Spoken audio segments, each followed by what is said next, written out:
Hey everybody, happy Saturday morning to you. Let me shut this door. Stay on in here, pup. Or do whatever you want. Alright, anyway. Hair is crazy. There's the puppy. Whoop. There he is. There's the puppy. Anyway, happy Saturday morning. I hope you all are doing well.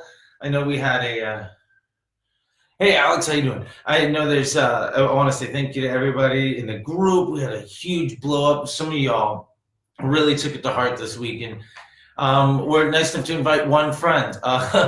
One of you, who I won't mention, invited like 20 people last night. I swear, I was at a band rehearsal last night, and like we were taking a break and whatever. And I go out and like, oh, there's 20 in people. It's like, what the hell just happened? Did I just get spammed? But thank you all so much. Hi Sandra. Hi Billy. Hi David. How you guys doing?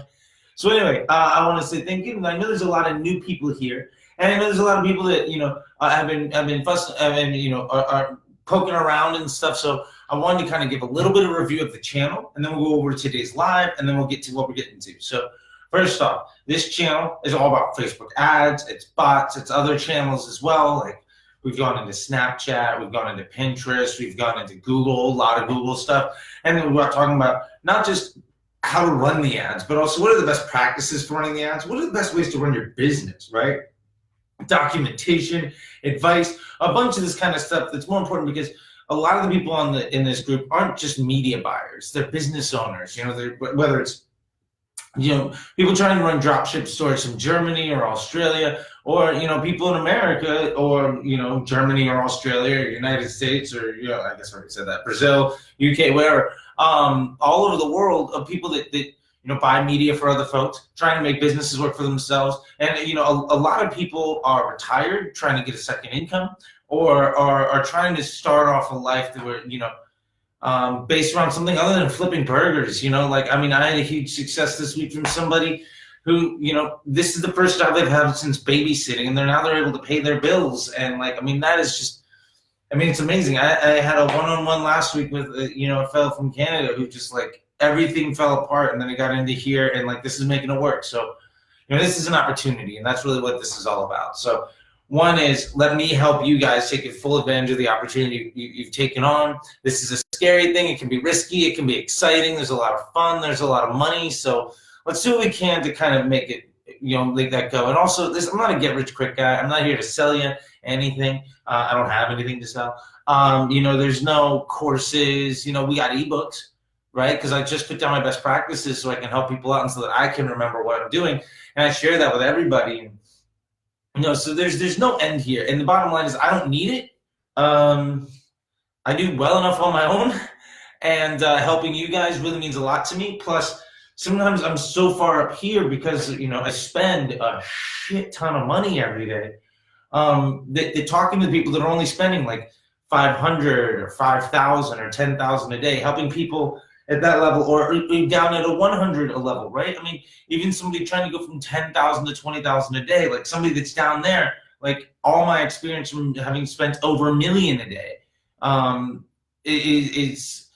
it helps me, one, stay connected, and also it's really helpful when you all ask questions and get inside the community and group, because one, it makes me feel so good, but two, because when you're way the hell up here, you've got no idea what's going down here. Half of the hacks we've talked about in this group, like the engaged shoppers and a lot of this manual bidding stuff, and some of the other platforms, have come from the hacks that you all have brought to the table, and that we've done case studies on, and that have really, really been beneficial to everybody. So I'm in here because you guys help me just as much as I help you, and I hope you hear that from me, because it is really everything. My day job is to do this for people, and I spend my days spending a lot of money to make money for other people, and and it means a lot that I can help you all do that for yourself. So thank you all very much. Look, I guess I got more people trying to join the damn group. Oh, here we go. My phone just constantly now is just like, people want to join the group. People want to join the group. And when I'm sitting at my desk, sometimes it's harder because I've got stuff to do, or I'm in meetings. I can't do it. But on the drive home and from Stuttgart, there you go. You're approved. By the way, I'll basically only reject somebody from the group if you joined Facebook this year. And I know that like there's a bit of a flaw to that because people are media when they're buying in, they're like, oh, I need to make a new account just to get into this thing.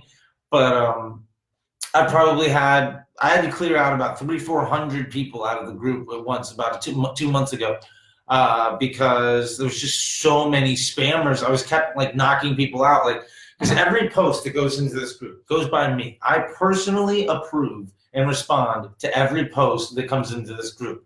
Sometimes you'll be sitting here waiting for your post to get approved, and it's just because there's a queue of other things, and I'm super busy, and I want to make sure that I've got a good answer for you, and that you get the direct attention that you deserve, and no question is too dumb or too small or too big or too anything. So come in and do that, and I promise you, within a day, sometimes it's like 2 or 3, but I try not to let it sit there for anything more. That little red dot on my Facebook just annoys the shit out of me, so I want to get it done as fast as I can. The rock and roll has really picked up a lot lately, so some of my free time, actually I'm using an amplifier right now as a stand right there. See, that's some beta. I got to rebuild this case for it.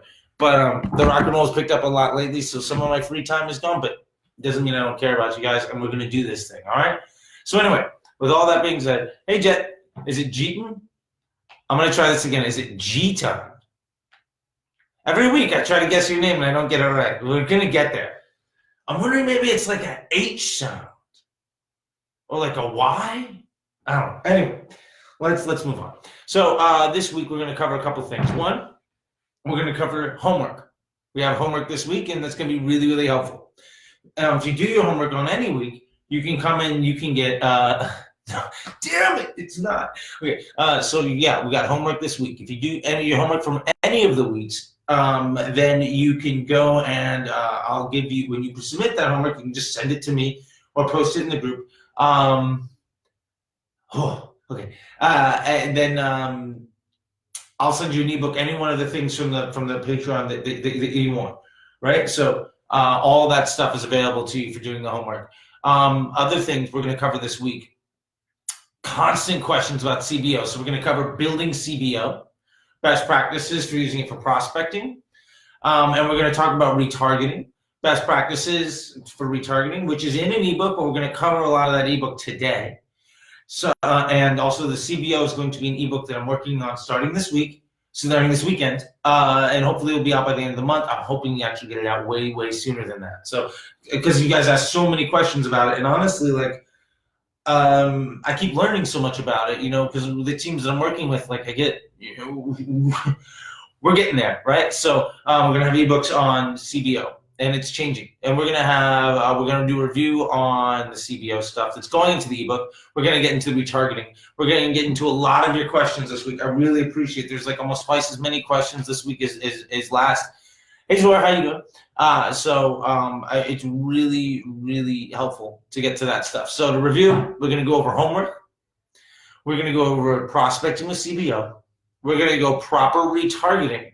And then we're going to answer all of your questions. This will probably be about an hour, maybe an hour and a half. We'll see how it goes. I realize that these lives have gotten a little bit shorter, and I'm going to try to go full ham into this one. So this one's going to be really special. This one's going to be good. This is going to be like all the questions I've got for the last few weeks. I'm going to try to answer them all today with you right now. So let's get into it. First thing, this week's homework is an improvement on retargeting that I think a lot of people should look at. And this is a best practice that I see a lot with really high-end advertisers, but I want to let you guys know that it's something that you too can do at a very low end. I was actually just talking to somebody, a dropshipper, Court, who's in the group outside of this, and about his retargeting for a lead gen for one of his clients, and so we're going to get into it. So this is daily unique reach or impression-based retargeting.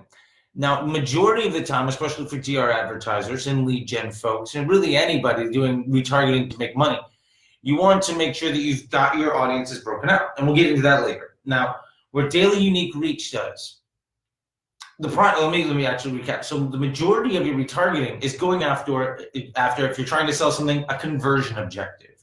Or if you're trying to get leads, it's a lead objective. You're really trying to get to that end conversion, whatever it is. Now, Facebook, when you're retargeting somebody, will not retarget. If you get 100 people to your website, Facebook's only going to retarget 30 or 40 of them, tops, because it's trying to spend your money on what's called the optimized CPM. Now, if any of you were around 5 years ago when this came out, 4 years ago when the conversion objective came out, it used to reach everyone. But now it's trying to find the best fit individual. And it charges you a bit of a premium, but it's going to mean that you're more likely to spend your money on somebody that is likely to make a conversion. Right? So Facebook sees, hey, these people are all buying dog treats, right? Or these people are all signing up for real estate leads. We know that they're likely to respond to you. So we're going to spend your money on them versus somebody else because it's a higher quality lead versus a lower quality, which was a fucking game changer for us. I was running at Omnicom, running, Nissan and Activision and Levi's and CBS at the time, spending like $1 million a day trying to make money. And that thing came on and changed the fucking game. Side note, that's what CBO is doing to everything on Facebook. This is the biggest change I've seen in 5 years, so we'll get to that next. So conversion objective, really, really, hey Craig, long time no see, my man, how you doing? And I say that, I don't know, it's been like a week. Conversion objective is gonna try to go into your audience and find the best people. And where you're gonna find this to be frustrating is, let me talk about the benefits first. So the benefit is that it's gonna go out and reach the highest quality people first. Where it's going to be frustrating is if you go from 100 and you reach 30 people and then you go to 1,000, it's not a linear relationship. It's not that you get 100 and then you get 30, so you get 1,000, so you get 300. No. If you reach 100 people to your website and then you try to retarget them, maybe you only reach 30 of them. If you get 1,000 people to your website, if that quality of traffic isn't as good, you might only reach like 200. And if you get 10,000 people to your website, you might only reach a couple grand. And so the issue here is Facebook is trying to help you by reaching the most qualified individuals. But Facebook is also not spending money on people it doesn't think is valuable. So this is where today's homework comes in, or this week's homework comes in. For non-dynamic ads, you can use the function called daily unique reach. When you have DPA ads running, daily unique reach is not an option yet. I'm having conversations with somebody about that. We're going to get it done. It's crazy that, anyway. And then for dynamic ads, for DPA ads, you can do impression. Now, what this means is it's going to try to show your ad as often as possible and try to show it to as many people as possible. Highlight. So, and let's take for the case for non-dynamic ads, right? For retargeting. For conversion objective, it's going to go after that audience of 100 people and find the 20, 30, 40 most qualified leads. If you daily unique reach or impression-based bidding, it's going to try to reach all 100 or get as much of it as possible. In my experience, you're going to get 70, 80% because, and I see this a lot with CBS television, is that we discovered you can't reach 100. And why? Well, because not all of them are on the internet, and because some of them are just really expensive because everybody else is trying to compete with them. And, an 80, 90% share of voice or market share is really, really good. Like, the only people that do better than that, in my experience, were like Tide and Mitsubishi and Ford. Like, you could never buy their keywords. Anyway, that's a Google search question from 5 years ago. So daily unique reach, it tries to reach into as many of those people as it possibly can on a daily basis, trying to get the largest unique reach, which means each person, your frequency is going to be a 1 or as close to a 1 as possible. Now, what this means is that daily unique reach is going to happen by placement too. So it might reach the person on Facebook and then again on like Audience Network or something like that. There might be a stories placement. It treats the placements very oddly. A newsfeed ad in Facebook is a newsfeed ad in Instagram. You're only going to have 1 impression there. But a stories impression might be an additional one. So why is this valuable? The reason this is valuable is because you have some people who, just by the sheer nature of their recency, are very high quality. So somebody that abandons something in their cart on your website today, regardless of whether or not they usually respond well to Facebook ads, is extraordinarily higher, more likely to make a purchase than somebody that added something to cart and left it 10 days ago. Because honestly, 10 fucking days ago, you've been paying for 10 days to try to convert that person. Odds are they don't give a fuck. They might have been shopping around. They're window shoppers, and every time they come back to the mall, you're just pleading with them to spend money for you. And the honest truth is, maybe what they were trying to buy was a $20 item, and if you spend $1 or $2 a day to try to convert them over 10 days, you spent more to convert them over that 10-day period than they're going to spend with you. So not only did you lose money on the transaction outright, but that doesn't even take into the fact of your cost of good. Like maybe that item cost you $10, you sell it for $20, and it costs you $20 to make the sale. You paid them $10 to buy from you. So that's terrible business, right? Never pay somebody to buy from you. Unless that's your business model, who am I to judge that? But the point is, daily unique reach allows you to reach that person that's a super high quality lead. So where I want to see this from you guys this week is take your 1-day audiences, somebody that did something in the last 24 hours, right? Like it might have been an hour ago. It might have been, this morning, right? Like maybe they got an ad this morning, or they went to the store, an email or something, and they were shopping at breakfast, right? I want you to show them an ad at lunch, at dinner, at nighttime, tomorrow morning when they wake up, within 24 hours of them visiting your store or joining your lead site. You should be in their feed. And what I'm going to tell you is the audience is really small. So you're not going to be able to spend nearly as much as you'd like into it. Say you spend $100 a day in retargeting, you might be able to add 10 or 15 by doing this. But you're more than likely going to do at least as well as you would on a 7-day audience or something else. Your conversion objective over a longer period of time is going to perform pretty well. This 1 day with the impression is probably going to perform as well as this optimized CPM is.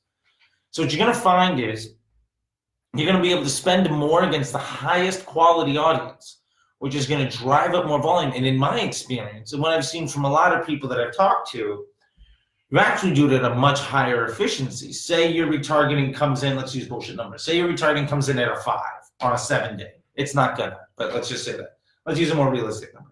Say your retargeting comes in at a 2 on a 7-day abandoned cart.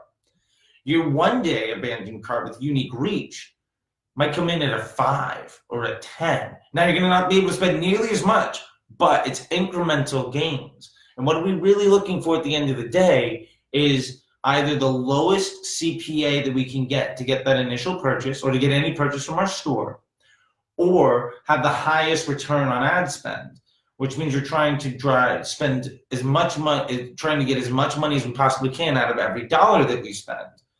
And what this means is if you're spending more of your money inside of retargeting at a higher return, your entire account is more efficient.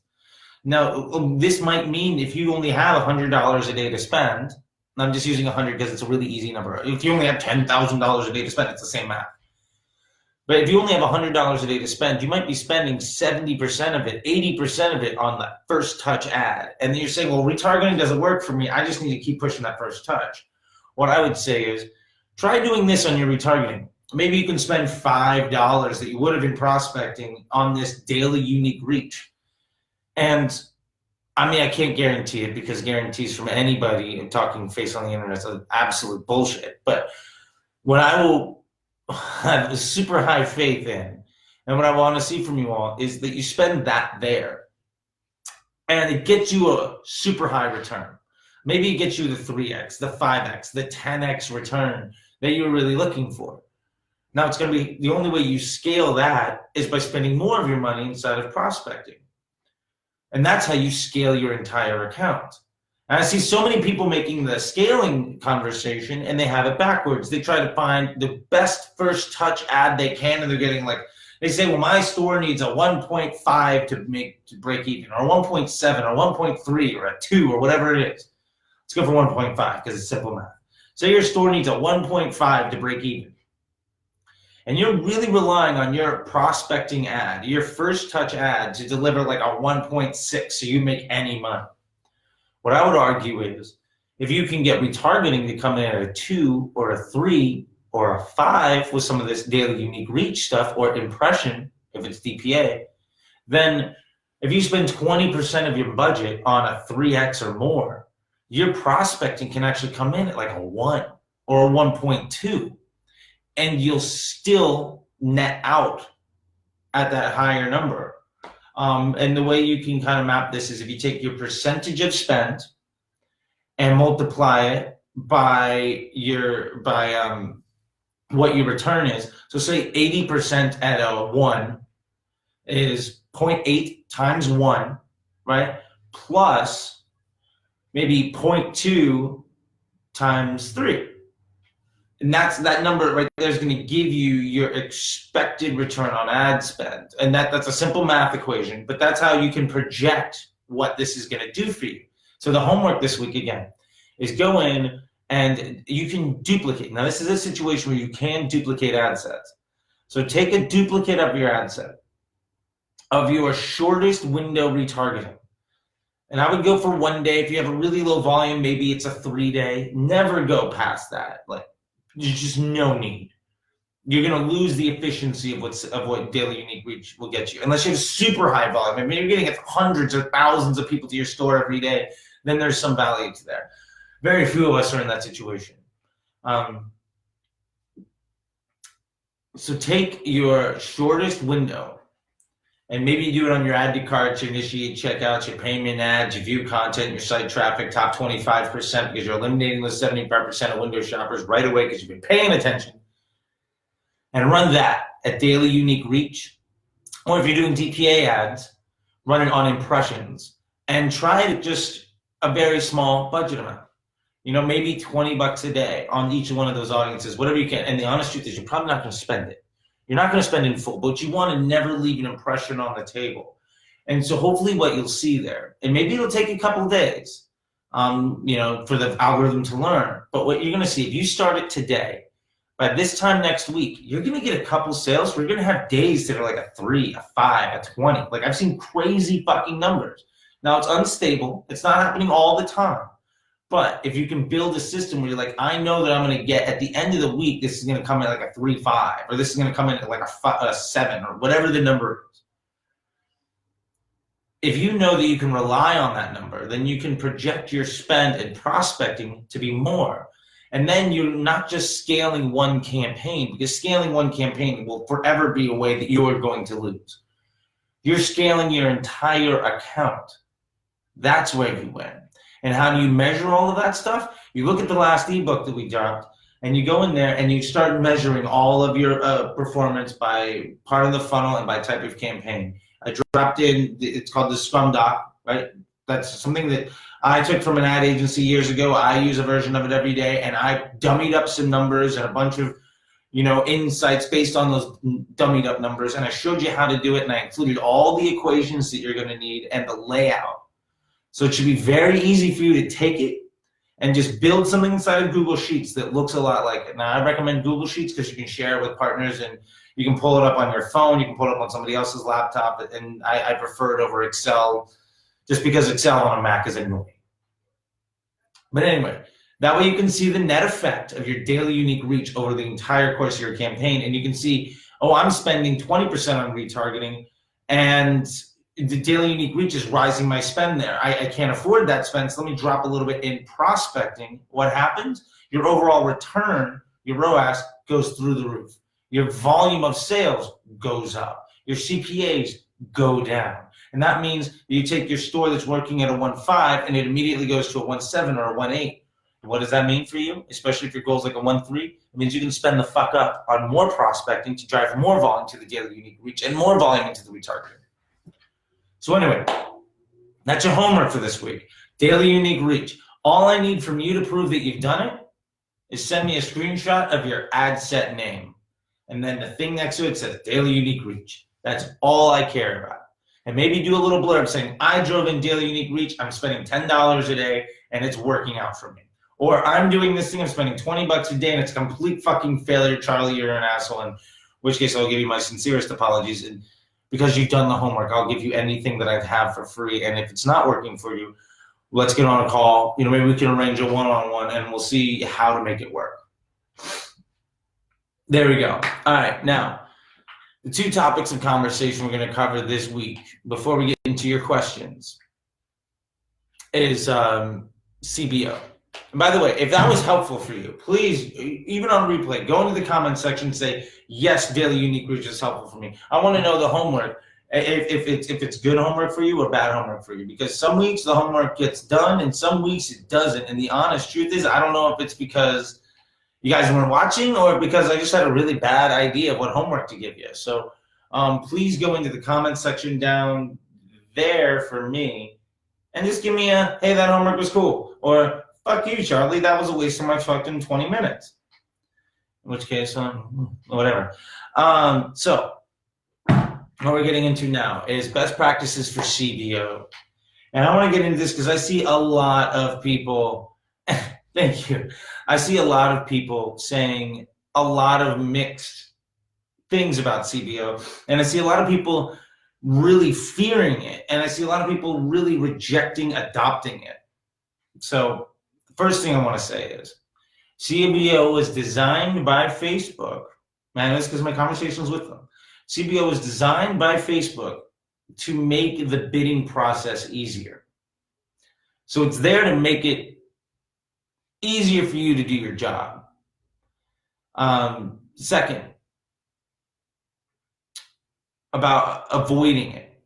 CBO will be the law of the land by September. You won't have a choice. So you better start getting into it now. And the third thing, the Facebook algorithm, and one of the reasons we had this big outage this week, I found out, and some other stuff is, the Facebook algorithm is optimizing user journeys to favor advertisers that are using CBO. If you're not using it, you will begin to pay a premium more and more every week and every month. So I highly, highly suggest that if you want to be a successful advertiser, that you adopt CBO as fast as possible. Test your way into it, make some mistakes, take the learnings here, report back. We're going to get there together. Okay? But in general, CBO will be the law of the land. CBO was made specifically to make your job easier. And let me tell you, as somebody that's been using it a lot more lately, as long as it works, it's fucking crushing. Hey, Chris. And also, the platform favors advertisers that are using CBO. Back when they said, hey, Facebook is a video platform, all of us running display, just regular like display style, Google style image ads, started to see them not work nearly as well. And it wasn't because the ad didn't work well. It's because Facebook gave a CPM, a cost per 1,000 impression, preference in the marketplace, in the auction, to those running video. You're going to start seeing the exact same thing happening now with people where if you're not running CBO, your campaigns will be more expensive. They'll work just as efficiently. They'll reach the same amount of people and have the same amount of return, but the cost to reach them will be higher. And because that cost to reach them is higher, the campaign will be less efficient.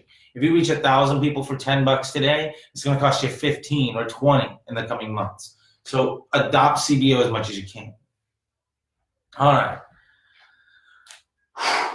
Into CBO best practices. So a couple of things that we need to cover right off the bat.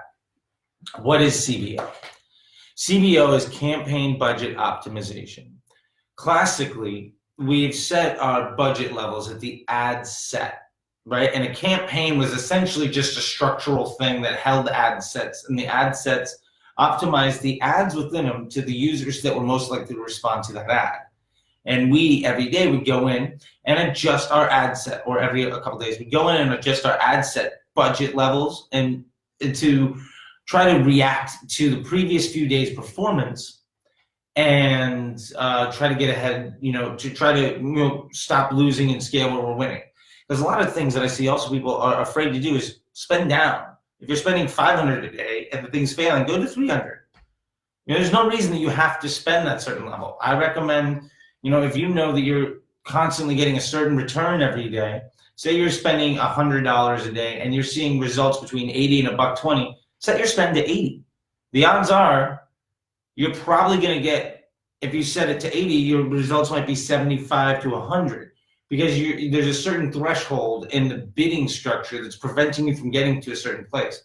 And that's happening because the mix of your creative, of your targeting, and your customer journey, which is a lot of times is your website more than anything.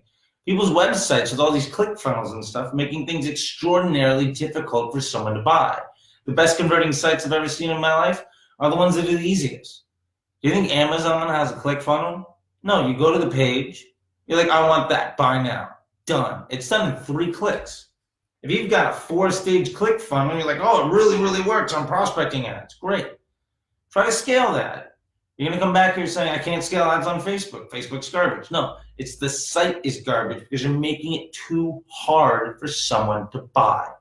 So that's a piece of it. Anyway, so that's the way Facebook used to work. Was a campaign was a structure that held ad sets. Each ad set had a different budget. And within those ad sets were different creatives, different ads. And Facebook at the ad set level would learn how those ads did against everybody inside the marketplace and would show the best ads to the best people to optimize that experience. What CBO does at a very high level is it puts the budget at the campaign level. And the way those ad sets used to treat ads, pushing the best ads forward and kind of restricting other ads based on the performance, it does that now, but at the ad set level, right? So now it's set. Now you say, I want to spend $100 a day on this campaign, or $10,000 a day, whatever the scale is. I'm just using 100 because it's simple math, right? And I don't want to scare anybody off. Say you're spending $100 a day at the campaign level. It's going to go to each of those ad sets and see, well, somebody in this audience is really cheap right now. And we know that this ad within this audience is probably going to work against this person. So it's starting to do that. It's going to do that next level math for you right away. So it's going to be much simpler for you to manage because you are no longer going to be reacting to the marketplace days later. One of the ways that you know that you're failing as an advertiser is if you're reacting to a marketplace. You want to be proactive. You want to have a plan. You want to know what the next few weeks are. And that's a tough place to get to. And I know that might be a hyperbolic way of saying it, but what I mean is if your business model relies on you looking at the last few days as a trend and then making a guess, placing a bet like in Vegas on what the next few days are going to do, some people are really, really good at that. Like I made, years off of being that gambler, but you don't have to anymore. Not at that level. Now you can put it at the campaign level, and then the ad sets within that campaign are where you're placing your bets, right? So now it's no longer like you're at the roulette table and you're saying, I want $1 on 17 and $1 on 22.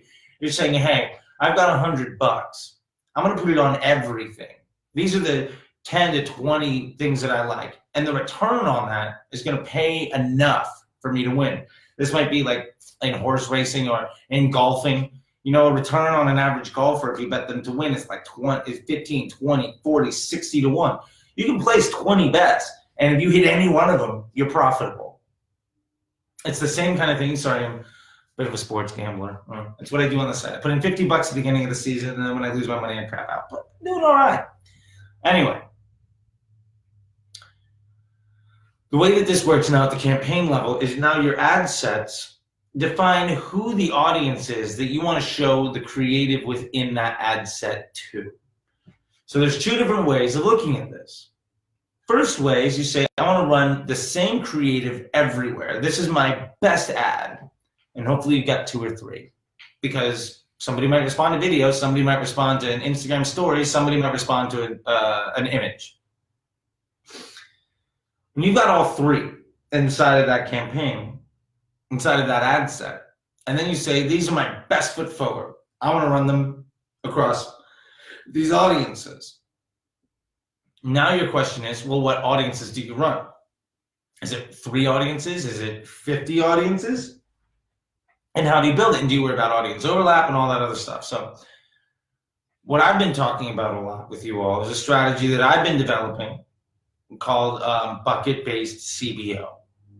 And this is stealing a couple ideas from other people and, a bunch of things. It's not terribly proprietary, but it's what I've been doing. It's the way I've been determining it and what we've been working together in this group as well as outside to build. So the basic idea is each campaign is built around a customer avatar or a strategy, right? Now, maybe it's you've got influencers, or that all of your customers are moms, right? Or dog owners, or whatever the case may be. I think before I used the example of Jamba Juice when I worked there. So let's use that as an example. Say we know as Jamba Juice, our number one customer is a mother with a child in teenage years or younger that lives around a college area. So then what we do is go into the ad sets, or what I would do now. It wasn't available 4 years ago when I was running Jamba Juice. But what I would do now is I would make a customer profile. Say this is Michelle. What is Michelle? Michelle's a married woman with kids, 6 and 10 years old, right? And she's a stay-at-home mom. She has a side business. She's got a pretty affluent family, and she lives in a college town. So these are all audiences that I can start to target. So I can target one, I'm going to only target women. So women across all of it. And then one is going to be moms with children, middle school, elementary school age kids. That's going to be one audience. Another one is going to be, maybe unemployed women, right? Another one might be women that live in a household that makes over $75,000 a year. Another one might be women that drive a certain type of vehicle. Maybe another one would be women that own a home, right? Another one might be women. So the idea is you're mapping out certain portions of this customer's profile as all of the audiences here. And one of the things we've learned too with engaged shoppers being very, very good for DR marketers, engaged shoppers, by the way, is a behavioral audience that you can layer with an and statement in your targeting. Engaged shoppers is people that have clicked on a Facebook ad before and made a purchase because of it. So it's somebody that's likely to respond to a Facebook ad. So the engaged shoppers, so maybe I make 10 of those types of audiences. Then what I can do is I can duplicate them all and then run engaged shoppers on it. Now, the engaged shoppers audience is going to be more expensive because every layer of targeting increases the cost to reach that audience. But it's a higher quality audience. So much like our conversation earlier about a conversion objective versus daily unique reach, just defining super broad strokes of this mother with 2 kids that drives a minivan, works at home, and lives in a college town. Those super broad audiences are going to be my very low cost audiences. That's my daily unique reach. I'm trying to reach as many of those people as I possibly can. Now, still optimized for conversion, but that's my quantitative reach to try to reach that audience. The engaged shoppers hand, on the other hand, the engaged shoppers portions are higher quality, very narrowed down audience. That's my quality. Now, it might be more expensive to reach those people, but they're more likely to buy. So between the two of them, I can reach that target audience in both a quantitative and a qualitative way. Now, how does this help? This means that I've got a very efficient way of reaching my target audience. Now, some of us don't have those types of things, and that customer profile is only one version of a bucket. Other versions that I've seen from people here are lookalike audiences, right? So say you've got a lookalike audience, you've got 3 or 4 lookalike audiences that you really, really love, right? What I would say is go in and make a 1%, a 2%, and a 3%. Say you've got 3 lookalike audiences that you love. Make a 1, 2, and a 3% all at the same time, so they exclude each other. So they're essentially incremental. One is a 2 million person audience, another 2 million, and another 2 million. So incremental reach. And you run those as 9 audiences. Maybe you later engage shoppers on it, and now you have 18 audiences. So that's another way of scaling out the number of audiences that you have. Another way of doing it is that, say you've got a shoe, right? Say you've got one of those new wool runner shoes. each audience could be a competitive product. So you got your Nike and your Adidas and your Reebok and your, glass wine or whatever the thing is, right? So you've got your different competitive markets. So would be what's called conquesting is the name of that bucket. That's what you're trying to do. Now, from there, that's your campaign setup, right? Now, how do you optimize that? And this is the big question going out in the marketplace right now. Like I'm talking to big advertisers and I'm talking to small ones. I'm talking to Facebook and I'm talking to you. And what I can tell you is that the number one way to optimize these is to refine your ad sets. And what does that mean? That means turning things off that don't work, right? And a lot of us do this. Now, a lot of you guys and a lot of us will do this way too fast. I see people saying, well, I launched the thing at 5 a.m. and by noon, 3 or 4 were losers, so I just turned them off. And why is my campaign not working? And it goes to shit right away after a few days. And that's because you got lucky once or twice and you threw all your eggs in that basket when you thought it was lucky. To go back to the horse race analogy, you don't put all your money on the horse that's ahead in turn 1, right? If they got to do 2 laps, that's 8 turns. The guy that's ahead in turn 1 has a very low chance actually being the best one at the end. So there's that element to it. So what I would say is that I would wait for the Facebook platform to get enough data off of each ad unit to determine whether or not it's a winner. Now, what does that look like? A lot of what I've been telling you all is 5x return or 5x spend. So say your item, say you got this thing, whatever this thing is, it's a bracket for a handle for my guitar case or amp case. Say that thing costs $10. If I'm running ads for it, I will turn off an ad that spends $50 and doesn't give me the return I want. Say my target goal is a 1x, right? Simple math. These aren't my numbers. This is just the simplest way of explaining it. So say my goal is 1x and my item costs $10. If I spend $50 on it and I get $50 back in sales, I'll turn it off. Also, if I spend like $35 and I get 0 in sales, I'll turn it off. Generally, if I'm like 50% of the way and I don't have anything, I'll turn it off. So now you're going to say, well, hey, that's going to cost me a lot of fucking money to turn off all those ads. And what I would tell you is yes, it is. It will cost you a lot of money to turn off all those ads. So run with less ads, 2 or 3 times. That's going to be fine. 3 is what I found is, I'm talking to everybody here, 3 is a great number. 5, almost doubles the amount of time for you to learn what's good and what's bad. Also, ways to, when you're doing that, the impact of your campaign structure on the account. If you've got 20 ad sets with 3 ads, that's 60 ads that eventually have to spend that $50. Now that's $3,000. That's a shit ton of money. Now, you're not going to eventually turn them all off, right? Like some of them are going to be winners that float the boat for everything. And don't turn something off because it spent $20 and isn't a winner yet when there's something else inside of the ad set that spent $200 and is crushing. Let your winners float the cost of the losers. And the reason you want to do that is because Facebook is learning from the mistakes that it makes. If Facebook spends money and it can't make this creative work, it knows who doesn't respond well to that creative, who isn't likely to respond.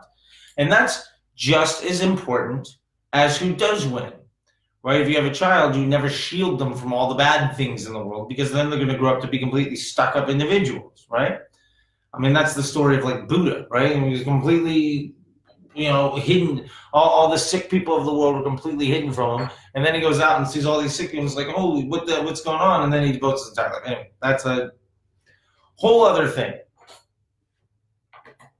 So anyway, you want to show Facebook. You want to be able to try to afford to show Facebook wins as well as losses.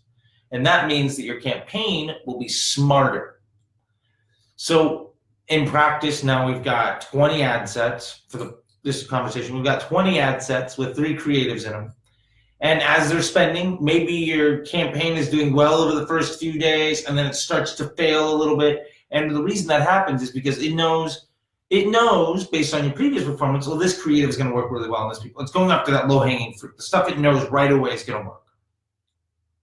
After a few days, all that low-hanging fruit dries up. And so it tries to apply the learnings that you've given it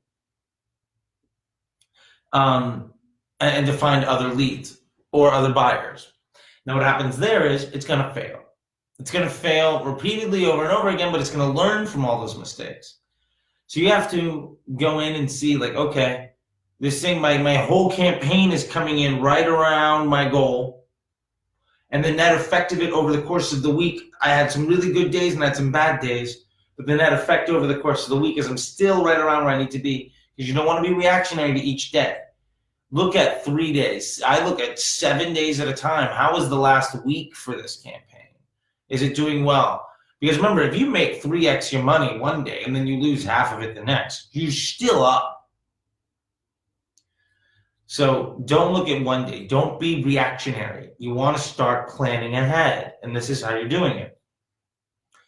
So as you're optimizing out your creatives, you're essentially at the same time scaling spend to the ads and the ad sets that work best. Now, you might find entire ad sets where every creative is bad, or an ad set where every creative in this one is bad and I've turned them off, and there's another one that's not really spending that much, but none of it has worked. Go ahead and turn that ad set off. The idea is hopefully you get from 20 down to a really solid like 6 or 10 or 12 or 15. You've gotten rid of the garbage, right? Where you made some guesses and you were wrong. And that's okay. If you're wrong 80% of the time and your 20% does well, you're a winner, right? I used this analogy this week. Professional baseball players, if you can hit the ball and get on base 3 times out of 10, you're basically in the Hall of Fame. If you can win 20% of the time and you can use that to float your entire account, you're a rock star. All right? Most people freak out and they won't get that deep. Most people fail. So as somebody that's not failing, that has scaled things up plenty of times, let me tell you that that's the best way of doing it. Now, if it doesn't work for you, you've got a couple of things you need to look at. One, is your creative it good? And 2, how's your landing page experience? So to review, your CBO campaign is built around a concept, a target audience, right? An avatar of your customer, or a target, or a strategy. Right, so it's built around, Michelle, this buyer, or built around your lookalikes, or built around maybe you've got some partnerships or with other influencers or celebrities or brands, or your thing is only trying to go after similar products. So that's your CBO campaign. The ad sets within it are going to be the things that define that. So say it's conquesting and you're selling shoes. Your target, each audience is going to be a different shoe manufacturer. Or say it's that Michelle, we've gone into what is the aspects of this person's life. Or say it's, you're selling a dog food. Say you're selling dog food. Then it's who are the people that own dogs, right? And who are the people that are going to buy that dog food, right? So those types of things. Try to find who your target customer is, and don't try to sell them because of the product that you sell. Try to sell them because they're the type of person that's likely to buy from you. Now that doesn't quite make sense, but the people that buy dog leashes aren't the people without dog leashes. The people that buy dog leashes are dog owners. I know it's a slight change in thinking. Don't look for somebody in market. Look for somebody that's a likely buyer, and define them in as many ways as possible. I learned that the CBO campaign, I think, can take 50 to 70 different ad sets. Now, once you set that up, you get 2 or 3 creative inside of each one, and you start to optimize them out based on performance at the ad level. And if certain ad sets just fail across the board, turn them off. You want to refine your campaign. Now, while all of this is happening, if your campaign is doing well and it's contributing to your bottom line in a desirable way, feel free to spend more there. Like if you're running your retargeting and my goals are 1.5 and I'm cutting it at 2.2, then you can spend more in this CBO. because it'll drive more people into that retargeting funnel because you're winning right now. Maybe you're spending 100 a day, and really you should be spending 150. Spend the fuck up because you know that you can afford it. What do you know? How do you know how much to spend up? What I would say is, if your goal is to spend 100 a day and to make 150, and you're selling 200 a day, well, instead of spending 100 a day, maybe spend 225. So you take half of your profit and you invest that back into the company. Hi, Sal. And Jayden, I see your question. We're going to get to it in a minute. So that's one way. That's the way that I would recommend you going about doing this. Now, there's another strategy that we can get into with CBOs that go into retargeting and more customer journey-based things and matching the creative to the audience. We'll get into that into the ebook. Yes, Sal, rewatch again and check out the homework and comment back if you like the homework. And good to see you, my man. So anyway, yeah, this is right now rudimentary building block basics of CBO for the prospecting funnel. Now, for all of these, the one other golden rule before we move on to retargeting, as a segue to retargeting, is that you want to make sure to exclude all of your retargeting audiences. So if you're retargeting people that have been to your website in the last 7 days, site traffic in the last 7 days, top 25%, or top 5%, or top 10%, and then you view content, shred your carts, yada, yada, yada. You exclude all of those audiences from your prospecting campaign because you don't want any one user to be eligible to be shown an ad for more than one campaign once they pass prospecting. Now, you might be in 4 or 5 different ad sets inside of one prospecting campaign and maybe 4 or 5 in another one. That's fine. As soon as you click on that ad, though, as soon as you come to my site, you are now in a retargeting funnel where you are only eligible for one rung of it, and you can't see a prospecting ad again until you're kicked out of the retargeting funnel, and I choose to show you ads again. Now, the net effect of this, when you exclude those people, is your prospecting campaigns will go down in performance because they're no longer going after qualified leads that have already been to your site, maybe abandoned cart review, product pages, or any of that stuff, because you have somewhere else you're spending the money to do that. But that other place, instead of getting you that 1x return or that 1.5, is going to get you like a 3 or a 5 or whatever that number is. So you're spending your money more efficiently there. And then your prospecting campaigns are really only break-even efforts or slight profitable efforts to drive people into your retargeting pools. When I look at an ad campaign, I know, or an ad account, I know right away after I look at after I run a Scrum Doc analysis on it, that you're either not spending enough in retargeting, or you're spending way too much in prospecting, or you're not spending enough in prospecting, or I know that I can get the CPA goal way down, or I know that I can increase the return on ad spend because of certain reasons. And that's because I've looked at these numbers and I can see that the mix isn't there. Like, some part of it doesn't make sense. And again, I'm not going to go too deep into that. Get the last ebook. It goes way deep into it on completely bullshitted numbers that are somewhat legitimate, right? Like, I use some numbers as a basis of reality, but I went in and tried to make it I faked a business, right? And then the numbers all pan out on stuff that I've seen. So you can take a look at that, and you can start to see what the insights of that are. Or I need to increase my spending here, or I need to pull back on my spending here. I need to increase my, optimization on retargeting, or I need to leverage retention efforts. But we all know is if you're starting your homework today, that your spending in retargeting is going to go up. And that's a good thing, because retargeting is where you're going to make most of your money. For 90% of you, retargeting is where you're going to make the majority of your money. Prospecting drives people into the retargeting. Retargeting actually closes the deal. Prospecting is the billboard on the street. Retargeting is the salesperson inside the store. The billboard on the street doesn't really sell the product. Maybe it does, maybe it doesn't. But what really sells the product is going into the store and having a salesperson walk you through to that product and sell it. Happens all the time. What happens when you go to a restaurant? You're like, hey, what tastes good here? Right? Or you're going to a car dealership because you saw an ad. Just because I walk into a car dealership doesn't mean I'm going to buy the car, right? So that's the kind of thinking that we're going for here. Now, take a quick question from the group. Jetin, I'm going to say that one. Jetin or Jetin. Okay. CBO is working very good for me. Awesome. Multiple exclamation points. Love it. Exclamation points. Okay. Yeah. Question: should I stay with advertising with a photo, or should we go with videos in 2019? I would say go with videos, my man. Build up your videos and do whatever you can to get them done. You can go to Fiverr. You can get free apps on your phone. Facebook also has video makers in the platform for you.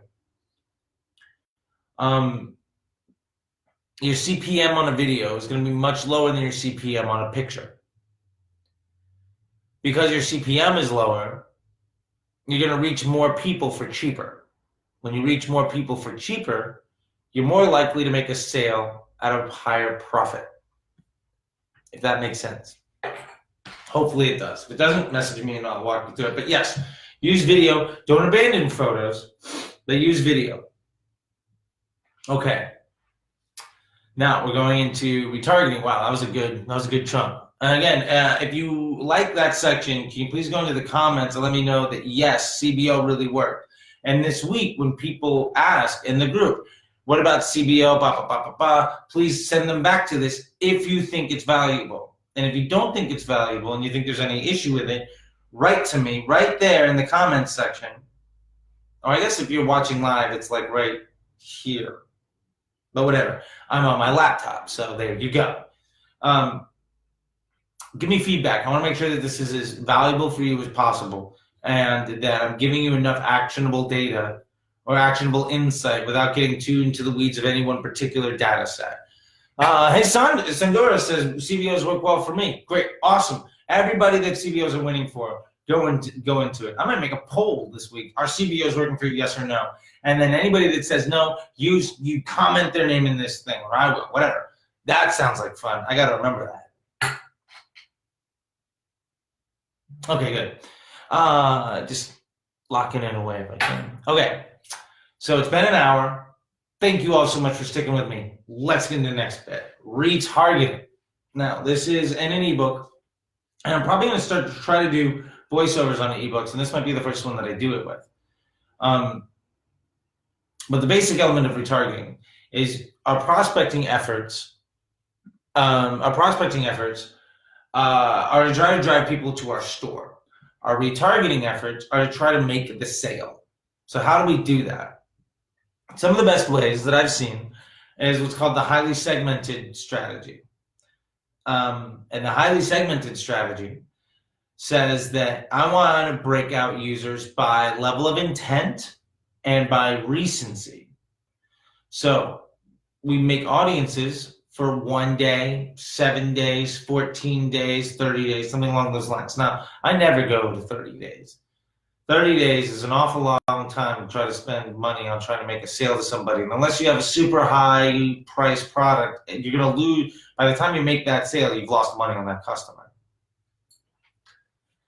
So anyway, that's your time lengths, your windows, your recency. 1 day, 7, 14. Just run those three. If you have a super low volume store, maybe do 3, 10, and 20. And by super low volume, I mean you're getting 1,000 or less clicks a day. So these audiences are going to be super small. Because any audience under 1,000, you're going to pay a premium on Facebook. So if you go to 3 day, 10 day, 20, those audiences might be a little bit more efficient for you. And those are Facebook's, verbiage, not mine. So now, Sandora, you're reading my mind. We're going right to it. Sandora asks, could you please advise about the best audiences to retarget? We're going to get there. So, recency. 1 day, 7 day, 14 day. If you have a store that gets less than 1,000 clicks a day, maybe go 3, 10, and 20. Okay. Now your audiences, going from the highest quality to the lowest quality, which is actually from the bottom up. highest quality is what's called payment ad. Payment added. It means they've made it all the way into the store where they've entered their credit card, but for some reason they didn't, they did not yet purchase, right? So that's payment ad. Above that is initiate checkout. Initiate checkout means they didn't just hit the add to cart button, but they started the buying process for whatever reason. Initiate checkouts often don't convert when somebody stops the buying process because they don't have the credit card on them, or because their internet connection is bad on their phone, and so they just don't complete the process. There's a lot of reasons why people will initiate checkout and leave. Above that is add to cart. These are people that have added an item to cart but have not yet purchased. These are your cart abandoners. At this point, you're starting to get into people that aren't sure whether or not they want to buy the product. You're getting into people that are window shoppers. You're getting into people that honestly also might be leaving things in the cart so that you send them a better deal. Which, by the way, if you're ever doing shopping on the internet, go in, abandon cart, and wait a day, and then good advertisers will send you a better deal. And then you save some money. Because, as we're abusing people, we must take the abuse as well. So the add to cart. Above that is what's called view content. Now, view content pixel fires on a product page. By the way, these are all set by Shopify or WooCommerce or whatever your store is. These should all be set. These pixel events are set up automatically for you. As long as your dev is in place and your theme is solid, this is all part of the stuff. And we're going to get how to QA in just a second. Above view content is what's called WCA. This is a website custom audience. It means anybody that's been to your website. Above that is Facebook post or ad engager. Now, this is the highest level of somebody that I'll really be targeting. But this is somebody that has liked, commented, or shared one of your Facebook posts. And above that is a video viewer. And a video viewer is anybody that has viewed at least 3 seconds of a video. So way up here, video viewer, lowest quality audience, right? These are the people that don't even give a fuck about your brand. They just watched a bit of a video for whatever fucking reason. Then you got your posts or ad engagers, or people that have liked, commented, or shared on some of your stuff. Now, that might not be a product that they did, but maybe you just had some really good organic content. Who knows? Then you've got people that have been to your site. Now, these are people that have made the effort to go to your website. This is as far out as you should really plan to go to. I honestly look at the ad engagers and post engagers and video viewers. While it's technically a retargeting audience, I throw those people into prospecting audiences because they don't yet have intent to buy.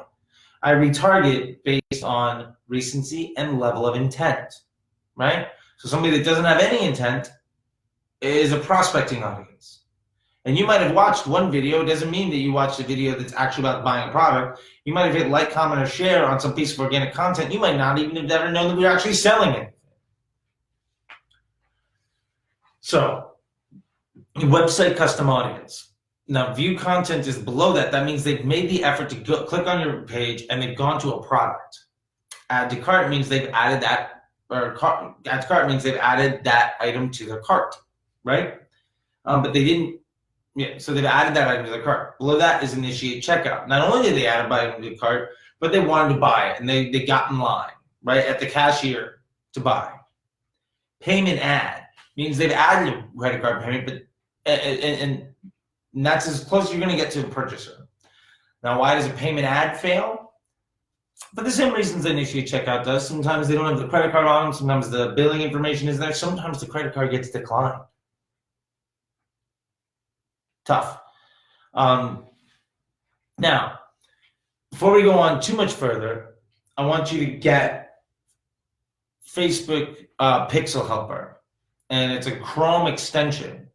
And when you go to your website, each page will fire a Facebook pixel, and it'll show up there on your web browser. It has to be a laptop, not a mobile device. I don't think it works on iPads either. But it'll tell you a view content pixel fired or an add to cart pixel fired. And what I want you to do, or what I recommend you do, is serve yourself one of your ads, click on it, see what happens. It should fire a page view, which is what fuels the WCA audience. And if you go to product page, it should show a view content. Eric Dyke from iStack just added me to some weird Facebook group. View content will fire on a product page.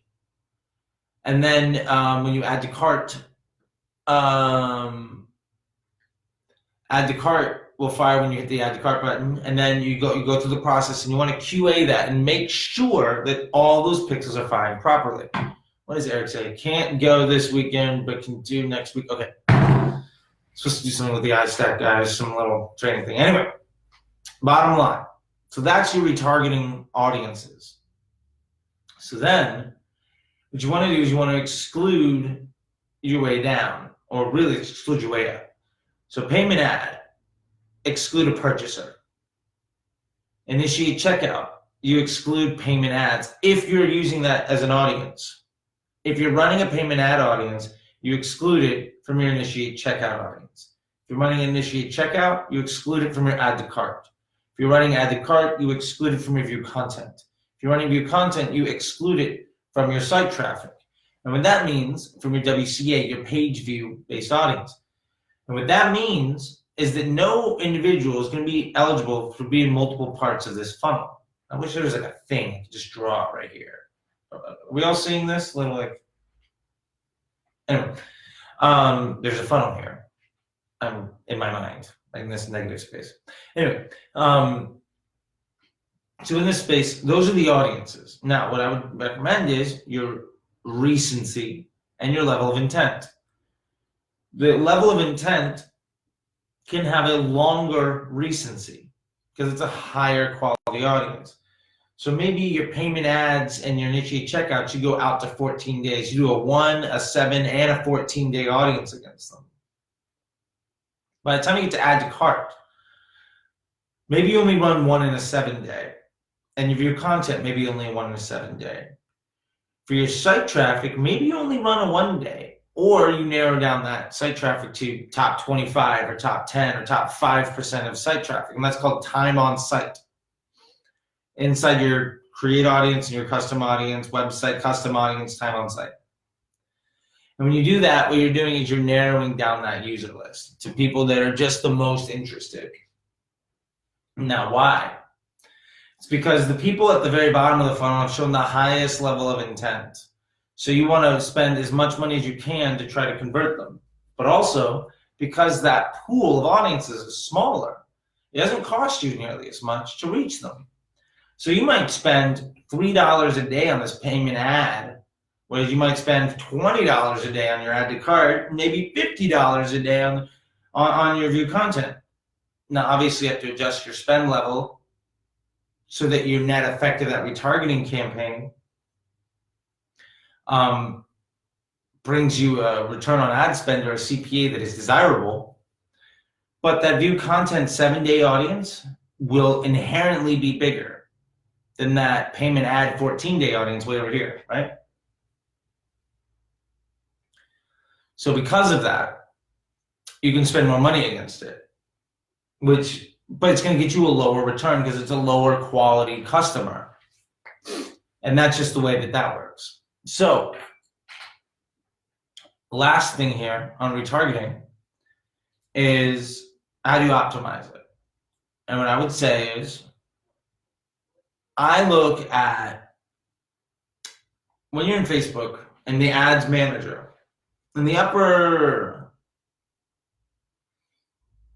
right-hand corner is a button that says, breakdown or custom columns, breakdown, and reporting, right? Custom columns, breakdown, and reporting. On the breakdown section, there's an element over here called time. Hit time and go to day. Now what that'll do is it'll show you all your results by day. Maybe you do that for the last week or 2 weeks. Then what I would look at is a column called frequency. Now inside of that frequency, what that means is how many times that day did Facebook show the average user an ad. You are going to find an optimal frequency for each of your ad sets based on recency and level of intent. Now, maybe your payment ads and your initiate checkouts, you can get a frequency of like a 4 because it's such a small audience and you know those people are ready to buy. You just need to be top of mind when they're ready to do it. But if your content 7-day, maybe your optimal frequency there is like a 1.5 or a 2 because the amount of money it costs you to get to a 3 is more money than the amount of sales that you make. So it's not really worth it. So you want to look at that number. And what I would say is optimize your spends to try to keep the frequency at that optimal level. Shorthand experience, just industry benchmarks, is your 1 day is usually around a 2.5 to a 3.5. And your 7 days usually around a 1.5 to a 2. And anything over that is lucky, more or less. Now, one of the things we talked about earlier, how do those apply, is your daily unique reach in your impressions. Those frequencies are going to be like at a 1. So you drop those in as well. And you start to pair off. You can add that frequency together, right? So maybe your optimal add to cart frequency is 3.25, but you've got a daily unique reach going in there that's now giving you a 1. Go. That's now giving you one of those impressions, so you can lower your spend elsewhere because you don't need to spend on the 2. You can get maybe 2.25 because you already know you're getting 1 at a much more efficient rate because of your daily unique reach of impressions. So that's kind of the way that we want to retarget. And there's obviously, DPA and hi Chris, back again. There's obviously retargeting and static ads and video and all of that stuff, but that is the makeup of all of it. Now, I know that's kind of a quick and dirty run through. There's an ebook on it that goes through that whole thing about where maybe you want to spend money, what the times are, but those are the audiences and how you want to break down that journey. Make sure you exclude anybody that is in your retargeting audience from seeing a prospecting ad. Oh, I was going to the group and I just got fed this live feed. I was watching myself like 30 seconds ago. That was weird. All right, anyway. Now, every week I try to use this live to answer your questions. So let's take a breath. All right, I can tell I'm not nearly as animated today, and it's because I didn't have like a giant gallon of fucking coffee beforehand. Anyway, question time. Yeah. Nick Baker, buddy of mine, asked, getting out the word to cross professionals. Example, promoting to birthing professionals, so not directly buying, but brand awareness kind of thing. How to judge effectiveness, best practices, and whatnot if it were me dictating what we wanted. All right, Nick. So this goes into what Nick is talking about is trying to reach people without necessarily having a conversion be the objective. Hi, Vanessa. And so what this really comes down to is maybe you've got a really strong branding message, right? So you can do the really strong branding message in a video view campaign. Or one of the things is maybe you know that your ad engager audience is really good for you on retargeting. I see this a lot. Like it's not always a bad thing. And maybe that audience is really solid for you. People that have engaged, liked or commented or shared on your content are very likely to buy your product. Well, how do you scale that? You can run engagement campaigns on your best performing content. That way you get more engagers. And you get more engagers on content, you get more people to retarget, and then you crush. Like I've seen brands where what really works for them is cart abandoners and ad engagers. That is where the entire retargeting pool comes from. Now again, I treat ad engagers almost all the time as a prospecting audience, but for a business reason, for a very bottom line objective business reason for this brand, Post and ad engagers was the #1 brand. And this was brand I worked with a while ago. It was a restaurant company. It makes sense, right? The people that are liking and clicking and sharing on this restaurant's content were likely fans of the restaurant. So me retargeting them was likely to get them to buy something. And really was they had promotions because they had a different, meal or whatever it was. Whatever, it doesn't matter at this point. So it was Jack in the Box, and Jack in the Box had when they were launching, and it was also Taco Bell is another one.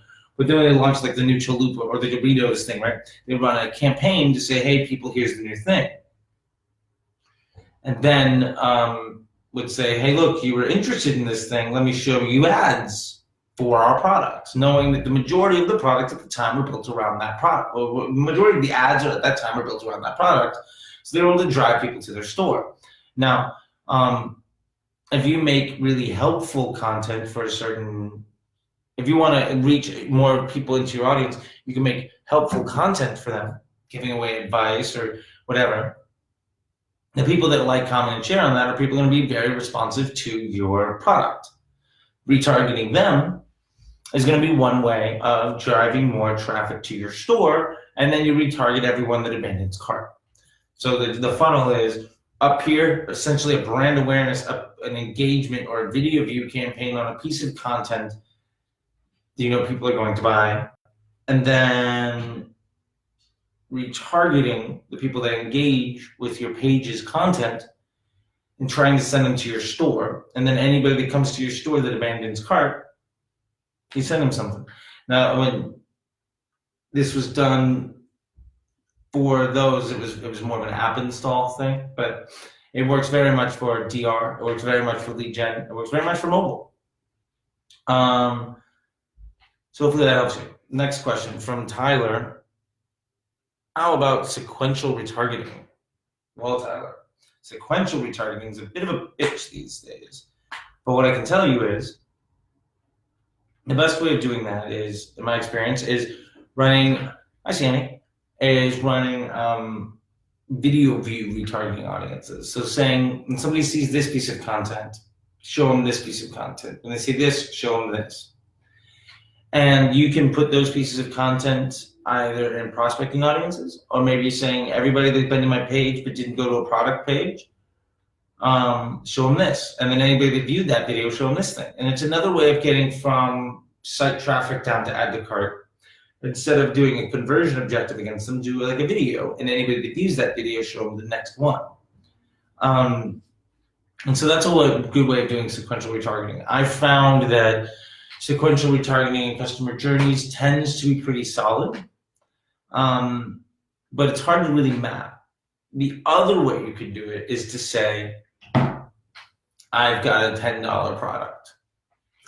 If you come to my $10 product, and you leave it in your cart, you abandon cart, and you don't buy, I'm gonna hit you back with a buy one, get one for 15% off, right? Something like that. So you didn't want one for 10, how about two for $18.50?